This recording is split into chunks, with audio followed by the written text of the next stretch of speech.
تو اللہ سبحانہ تعالیٰ نے جو دین دیا ہے اس میں ہم نے ساری چیزوں کو لے کر چلنا ہے اور سب چیزوں کو بیلنس کرنا ہے. اسی دین میں سے ایک بہت اہم عمل ہے جس پہ اکثر ہم جس کو ویلیو نہیں دیتے، امپورٹنس نہیں دیتے، اور اس کی وجہ سے ہم لوگ کمزور ہو جاتے ہیں، ہمارا ایمان کمزور ہوتا رہتا ہے. وہ کیا ہے؟ اللہ کا ذکر کرنا، یا جو بھی اذکار ہیں. یہ ایک دین، ہمارے دین کا بہت اہم حصہ ہے. اکثر لوگ اس کو ویلیو نہیں دیتے کہ یار ذکر کرنے سے کیا فرق پڑتا ہے. اب انہی ذکر میں سے، انہی اذکار میں سے ایک ذکر کیا ہے جو رسول اللہ صلی اللہ علیہ وسلم نے ہمیں کیا بتایا کہ آپ صلی اللہ علیہ وسلم پہ درود بھیجنا. اب آپ صلی اللہ علیہ وسلم پہ جب ہم ایک دفعہ درود بھیجتے ہیں اس کی کیا ویلیو ہے، اس کی کیا امپورٹنس ہے، میں آپ کو بتا دوں. پوری کائنات میں اللہ کے کتنے فرشتے ہیں؟ کچھ اندازہ ہے؟ نمبر اگر میں کہوں کہ کوئی نمبر بتائیں، کوئی فگر بتائیں تو ہمیں کوئی پتہ نہیں. لیکن اس صرف اندازہ لگانے کے لیے کہ ان کی تعداد کتنی ہے، میں آپ کو کچھ چیزیں آپ کے سامنے رکھتا ہوں، اس سے اندازہ ہوگا کہ اللہ کے بنائے ہوئے جو فرشتے ہیں اور اللہ کی جو مخلوق ہے وہ کتنی تعداد میں ہے. انسان کتنے ہیں؟ اس وقت دنیا میں تقریباً 7 ارب انسان ہیں، اور ہر انسان کے ساتھ 2 فرشتے ہیں دائیں بائیں، کرامن کاتبین. تو ٹوٹل کتنے فرشتے ہو گئے؟ 14 ارب فرشتے تو یہ ہو گئے. پھر اسی طریقے سے ایک حدیث میں آتا ہے، نبی صلی اللہ علیہ وسلم نے کیا فرمایا کہ اللہ تعالیٰ کے فرشتے زمین پر گھومتے رہتے ہیں اور ایسی مجالس کی تلاش میں رہتے ہیں جن مجالس میں اللہ کی کتاب پڑھی جا رہی ہو، اللہ کا ذکر کیا جا رہا ہو، اور ایسی مجالس کو فرشتے گھیر لیتے ہیں. اور پھر گھیرنے کے بعد زمین سے لے کے آسمان تک تانتا بناتے ہوئے آسمان تک پہنچ جاتے ہیں. اب زمین سے آسمان تک کور کرنے کے لیے کتنے فرشتے ہوتے ہوں گے؟ لاکھوں، کروڑوں، ارب، خرب، کوئی پتہ نہیں، لیکن بہت بڑی تعداد چاہیے. اور ایسی مجالس جو ہیں وہ ایک تو نہیں ہوتی، سائملٹینیسلی پوری دنیا میں لاکھوں کے قریب ایسی مجالس چل رہی ہوتی ہیں الحمدللہ، جہاں پہ کچھ مسلمان بیٹھ کے اللہ کے دین کی بات کر رہے ہو، اللہ کا ذکر کر رہے ہو. ہر مجلس کو فرشتوں نے گھیرا ہوا ہوتا ہے. ان سارے فرشتوں کو آپ ٹوٹل کریں تو کتنے فرشتے ہو گئے؟ بہت زیادہ. پھر اسی طریقے سے 7 آسمان ہیں. 7ویں آسمان پر بیت المعمور ہے. بیت المعمور کیا ہے؟ کہ جہاں خانہ کعبہ ہے زمین پہ، اسی کے بالکل اپوزٹ، اسی کے بالکل اوپر فرشتوں کا کعبہ آپ کہہ لیں. اس بیت المعمور میں فرشتے طواف کرتے ہیں، جیسے ہم لوگ زمین پہ خانہ کعبہ کا طواف کرتے ہیں، بیت المعمور میں فرشتے طواف کرتے ہیں.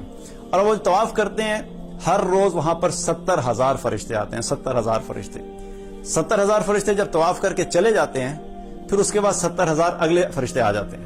اور یہ جو 70,000 فرشتے چلے گئے، ان میں سے ایک فرشتہ بھی قیامت تک واپس نہیں آتا. قیامت تک ان میں سے کوئی ایک بھی فرشتہ دوبارہ واپس نہیں آئے گا. ہر روز نئے 70,000 فرشتے اللہ تعالیٰ وہاں پر بھیجتا ہے جو اس کا طواف کرتے ہیں. پھر ایک روایت میں آتا ہے کہ قیامت کے دن جب جہنم کو گھسیٹ کر لایا جائے گا، میدان محشر میں، تو اس کی 70,000 لگامیں ہوں گی، اور ہر لگام کو 70,000 فرشتے نے پکڑا ہوا ہوگا. تو یہ ٹوٹل کتنے فرشتے ہو گئے؟ 4 ارب 90 کروڑ فرشتے جو جہنم کو میدان محشر میں گھسیٹ کر لے کر آئیں گے. پھر لیلۃ القدر جو ہوتی ہے، لیلۃ القدر میں جبریل علیہ السلام جو ملائکہ کے ساتھ زمین پر آتے ہیں، تو پوری زمین پر کتنے فرشتے ہوتے ہیں؟ ایک روایت میں آتا ہے کہ جتنی زمین پر کنکری ہیں ان کنکریوں کے برابر فرشتے ہوتے ہیں.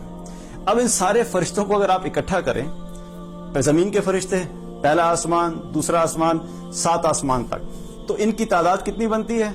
انلمیٹڈ. کوئی تعداد ہم نہیں بتاتے، واللہ عالم، اللہ بہتر جانتا ہے. لیکن صرف سمجھانے کے لیے آپ کو بتا رہا ہوں کہ مثال کے طور پہ خرب فرشتے بنتے ہیں، خربوں کی تعداد میں فرشتے ہیں.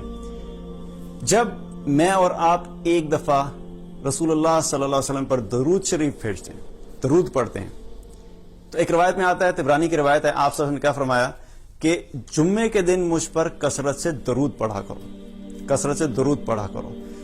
کیونکہ آپ صلی اللہ علیہ وسلم نے فرمایا کہ میرے پاس ابھی جبریل علیہ السلام آئے تھے اپنے رب کا پیغام لے کر، اور میرے رب نے کیا فرمایا ہے کہ جو شخص بھی آپ پر ایک مرتبہ درود بھیجتا ہے، سارے فرشتے اس شخص کے لیے 10 مرتبہ رحمت کی دعا کرتے ہیں. اب یہ سارے فرشتے کتنے؟ یہ سارے خربوں فرشتے ایک دفعہ درود شریف پڑھنے پہ میرے اور آپ کے لیے 10 مرتبہ رحمت کی دعا کرتے ہیں. ایک دفعہ نہیں، 2 دفعہ نہیں، 10 دفعہ. اب خربوں فرشتوں کے ساتھ 10 دفعہ کو آپ ملٹیپلائی کریں تو کتنی رحمتیں ہوگی؟ لامحدود رحمتیں اس شخص کے لیے جو رسول اللہ صلی اللہ علیہ وسلم پر ایک دفعہ درود شریف پڑھتا ہے. اب درود ابراہیمی پڑھنے میں کتنا وقت لگتا ہے؟ 15 سیکنڈ تقریباً. 15 سیکنڈ. یہ جو ایک دفعہ میں نے درود شریف پڑھا ہے اس 15 سیکنڈ میں پوری کائنات کے فرشتوں نے میرے لیے 10 مرتبہ اللہ کی بارگاہ میں رحمت کی دعا کی ہے. تو یہ طاقت ہے ایک دفعہ رسول اللہ صلی اللہ علیہ وسلم پر درود شریف بھیجنے کی اہمیت ہے. اور پھر اسی حدیث میں آگے اللہ تعالیٰ آگے کیا فرمایا رسول اللہ صلی اللہ علیہ وسلم نے کہ اللہ سبحانہ تعالیٰ فرماتا ہے کہ میں اپنی طرف سے ایسے شخص کے اوپر 10 رحمتیں نازل کروں گا. کنفرمیشن بھی دے دی, خالی فرشتوں کی دعا نہیں ہے, ساتھ ساتھ کنفرمیشن بھی دے دی کہ فرشتے جب دعا کرتے ہیں تو میں کروں گا.